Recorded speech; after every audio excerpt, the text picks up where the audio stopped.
কানাইদা তো বলে গেল জমিটা কেন, বলছে কেন তোমার জমি দাও। আমি বললো আমারটা দিতে পারি, তোরা তো আনন্দ পাবি তো, তাই তোদেরটা দিয়ে দে। ছোট ছেলে বললো হ্যাঁ আমি দিয়ে দেবো। বড় ছেলে বললো দাঁড়িয়ে আমিও দেবো। সঙ্গে সঙ্গে তার পরদিন বসিরহাট মন্দিরে গেলাম শ্রদ্ধেয় অখিলচন্দ্রদার কাছে। তিনি আমাদের এই এলাকার সবচেয়ে বড় ঋত্বিক দেবতা, তার কাছে আমরা গিয়েছিলাম। গিয়ে এই সংবাদটা আমরা সকালবেলা গিয়ে দিয়েই দাদা খুবই আনন্দ করেছিল, যে শুনে খুব আনন্দ পেয়েছিল, আমাদেরকে ভাবা দিয়েছে। এবং ঠাকুরবাড়িতে যেদিন আমরা যাই এই জমি নিবেদন করার জন্য 10 জন আমরা গিয়েছিলাম আর গুরু ভাইদের সঙ্গে করে নিয়ে আচার্যদের সন্নিকটে গিয়ে আমরা হেঁটে করে বসেছিলাম। তিনি আমাদের কথা শুনলেন, শুনে অত্যন্ত খুশি হলেন।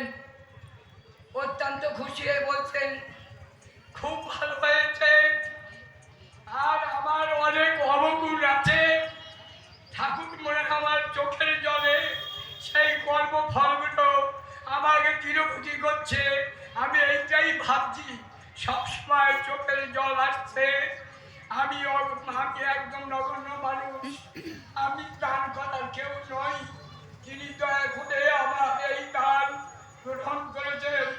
এই বলে আমি আমার বক্তব্য শেষ করছি। আপনারা সবাই ভালো থাকেন, সবাই বড় হয়ে ওঠেন, সবাই মন্দিরকে নিয়ে চলবেন। আমার পরের দিকেও যেন আপনারা সবাই এসে এই মন্দিরে প্রার্থনা করবেন, যাতে করে মন্দির দিনের দিন আমরা আরম্ভ করতে পারি। এই বিষয়ে ঠাকুরের কাছে প্রার্থনা করবেন। আমরা যত তাড়াতাড়ি পারি আমাদের কাছে কাজ আরম্ভ করব, তারপরে আমরা মাটি ফেলবো। এগুলো আমাদের মনে একটা সংকল্প আছে। সব গুরু ভাইদের কাছে ভিক্ষা প্রার্থী, এই দিয়ে আমাদের মন্দির গড়ে উঠবে। আর মাথার উপরে আছে ঠাকুর অনুকূল চন্দ্র, যে জীবন্ত ঠাকুর, তিনি সব কথাই শোনেন, তিনি সব ডাকই শোনেন। আপনারা সবাই তাকে মাথায় নিয়ে চলবেন, এই আমার প্রার্থনা আপনাদের কাছে। জয় গুরু।